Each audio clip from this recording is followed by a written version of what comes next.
Hello everyone, we're happy to see you today. Hola a todos, nos alegra verlos hoy. Today's verb is petrify. El verbo de hoy es petrificar, Petrify. petrificar, Petrify. petrificar. Petrify means Petrificar significa to make someone extremely frightened. hacer que alguien sienta un miedo extremo. To make someone extremely frightened. Hacer que alguien sienta un miedo extremo. That is, to cause someone to become unable to move because of fear. O sea, causar que una persona quede inmóvil por el susto. That is, to cause someone to become unable to move because of fear. O sea, causar que una persona quede inmóvil por el susto. Let's look at this verb in some example sentences.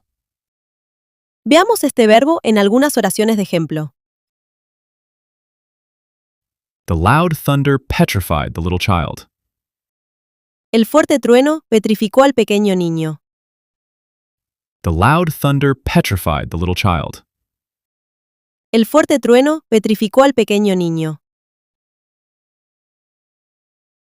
Did the horror movie petrify you? ¿La película de terror te petrificó?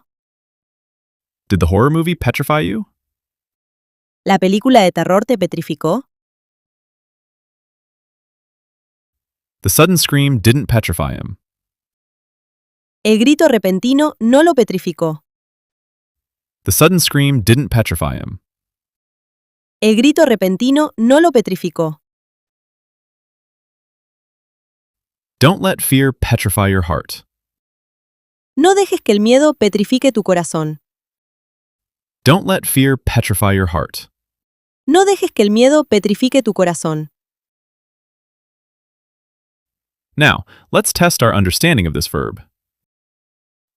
Ahora, probemos nuestra comprensión de este verbo. Can you create a sentence with the verb petrify? ¿Puedes crear una oración con el verbo petrificar? Write yours in the comments below. Escríbela en los comentarios abajo. If this lesson amazed you, please like and share it.